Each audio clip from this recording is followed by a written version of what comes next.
Hi, everyone, and welcome to the Thrive for Life Facebook Live. I'm your host, Dr. Alicia Shelley, and today we are going to be talking about how self-compassion can help you lose weight.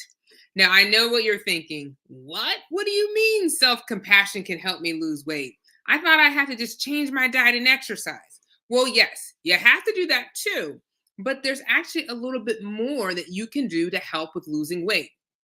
But first, let's talk a little bit about self compassion.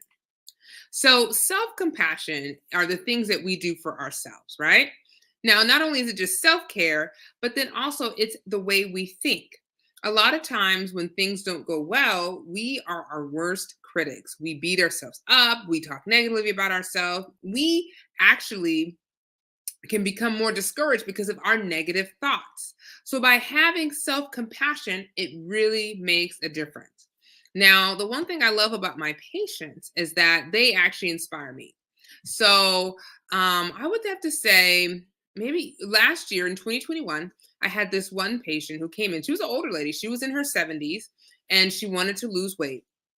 And so we were talking about what are her biggest challenges to losing weight. And she's like, one of my biggest challenges is that I'm not consistent and that it's hard for me to stay consistent and motivated with losing weight. And I'm like, well, what do you think contributes to that? She's like, well, for me, it's so important for me to do everything all the time right.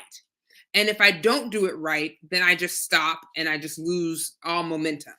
And so the one thing I mentioned to her, I was like, well, the one thing you can practice is just giving yourself some grace, knowing that this journey is not going to be perfect. I mean, no journey is, right? You're going to have times when you can't exercise. You're going to have times when you aren't, that you're not eating well. You may go for Thanksgiving or Christmas or even a birthday party and you eat a little bit more than you normally would. But don't see that as a failure, right? See it as this happened. I accept it. Now I'm going to keep going. I'm going to eat a little bit less tomorrow. I'm going to exercise a little bit more and we'll balance it out. And so she took that after that conversation, she went home and she started implementing that. And when she came back, like 3 months later, she had lost a whopping 20 pounds. And I'm like, oh my goodness, now you're 70. So it's hard to lose weight as you age. So I looked at her, I was like, oh my goodness, what made a difference? She's like, Doc, I forgave myself. I allowed myself to have grace. So when I wasn't maybe perfect, that was okay. I'm okay with that. And it allowed me to be able to keep going and stay motivated and stay consistent. And I want to say, as of now, it's been a little less than a year. She's lost 50 pounds. So having self compassion can definitely allow you to lose weight. So let's talk a little bit about this all or none thinking. So when we think about all or none thinking, this is basically either I have to do everything perfect or I do nothing at all. And I've seen several patients who've had this mindset, and sometimes it's really hard to break because you feel like I have to be so perfect. I can't make a mistake. I have to go to the gym every single day that I set out to. I have to eat right at the same amount of calories, or I'm not going to lose weight. And that's not true. This is the lie that we tell ourselves.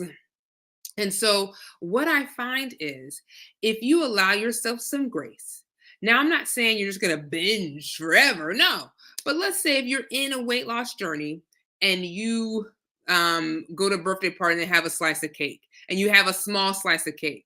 Don't beat yourself up to where you just stop altogether, but say, hey, look, I ate this slice of cake. I know I ate this slice of cake. I'm going to keep going. I'm going to keep changing and keep going forward, knowing that tomorrow's another day. You're going to continue to exercise. You're going to continue to show up for yourself, but don't beat yourself up for eating that slice of cake. Now, that's just an example, but there may be other ways. And it's okay. What I find is that when you don't beat yourself up, when you give yourself some self compassion, you actually are able to keep moving. You're less deterred by the different roadblocks or obstacles in your way. You keep going. So a good example of this is Christmas or Thanksgiving, these big holidays where there's like this spread of food. I mean, they have like multiple vegetables, they have multiple meats, they have multiple cakes. It's like this panacea of food on the table. And some of us kind of get a little bit discouraged, you know? We see this and we're like, well, what can I eat? This is so frustrating. What can I do? And so what I tell patients during this time, is that, hey, you don't have to eat all the things. Pick a couple of the different foods items that you want to eat. And if it's something you really enjoy that you know is not good for you, eat a small amount. And I forgot, Easter is coming up in a couple weeks. So I don't know about you and your family, but you may have a big spread. Don't let that deter you. Don't let one meal start you snowballing off your weight loss journey. So if you're going to go for Easter dinner, or if you're going to go for a holiday dinner, you don't have to eat everything. Just put a small amount on your plate, eat that. If you're still hungry, you can go for seconds. If you're not, then just that be it. And don't allow anyone to make you feel bad for not eating, because you know what, people don't realize this, especially when you're on like a weight loss journey, but they can give you this guilt trip. You're like, well, that's all you're eating? Yes. That's all I'm eating. And let that be it. You don't need, your stomach is not, you should not feel guilty for not eating enough. People should not make you feel guilty for not eating enough, and shame on them for making you feel that way. I kind of hate when people are like, do you want seconds? Do you want seconds? And they keep asking you, like, do you want to take something home? And, the answer is no, I don't. I ate this food. It may not have been the normal food I normally eat, but that's fine. But I'm not taking it home so that I can eat more on it. I'm just going to eat a little bit and that be it. And then I don't feel guilty about it. But don't allow other people to make you feel guilty. I had I had Alicia, Coach Alicia on my Coach Alicia Jones on my podcast, and she was talking about how when she goes to like a family function, she brings her own food and she does not care what other people say. She's like, I'm minding my business. And I love that phrase. So in my mind, I'm like, mind your business. I'm eating what I want to eat for my body, not for you. And not for you to feel good about your cooking. If you cook well, you already know it. I don't need to tell you.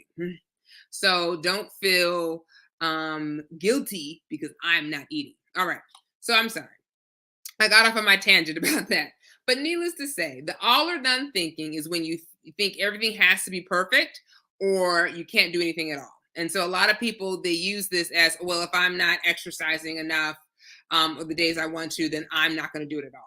And that is detrimental to your weight loss. So let's talk about what are some consequences of this all or none thinking. Well, number one, you like the lady at the bottom, you're beating yourself up in the head. You're telling yourself negative thoughts. You're discouraged. You're frustrated. And then ultimately, you just stop. You're like, I can't do it. I'm done. So having these all or none thinking can definitely cause these consequences. So we want to avoid. Now let's think about, how do we overcome this all or none thinking? How do we show ourselves self-compassion? Well, number one, like I said in my story, you need to find yourself grace. Forgive yourself for maybe overdoing it or eating too much cake or doing whatever it is that's causing you more stress. Be like, hey, I did it. Acknowledge what you did and move on. Okay. Don't keep replaying it in your mind. Oh, I should have eaten that cake. It's done. You ate it. It's being digested. You move on. Now, there are ways you can kind of balance it out. You may say, hey, look, let me go and walk for a little bit, or let me go exercise a little bit. I know I ate a little bit too much for Easter dinner. That's okay. As long as you forgive yourself and move forward and don't give yourself a guilt trip. The other way how you can overcome this all or none thinking is having small goals. So knowing what goals you're trying to accomplish right now in your weight loss journey. A good example of this is I have people in my clinic, they make 3 to 4 small goals for the next month.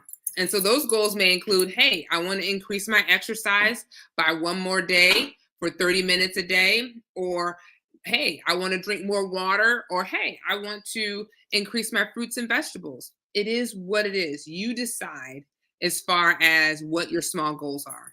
And then reward yourself. Now, these rewards needs to be a non-eating reward, but reward yourself for the job well done. Because a lot of times what we do is we just, we chalk it up. We're like, well, I should always be doing this, so I don't deserve a reward. But when you reward yourself, don't you feel good? If you get a reward, don't you feel good? So reward yourself with some non-eating rewards. And that can be getting your nails done, taking a massage, doing something that's fun that you enjoy that you don't get to do often. So these are some ways how you can overcome that all or none thinking. Now, I really appreciate you listening to me today, and I have a special treat for you. I have a free resources that's called 5 Secrets to Beginning Your Weight Loss Journey. And you can go to drshelleymd.ck.page/begin. And I will look forward to seeing more of you and hearing more of you. If you have any questions, please feel free to put that in the comment section. And if you're looking at this on replay, just say #replay. All right. Thank you so much for joining, and I look forward to seeing you next time. Bye.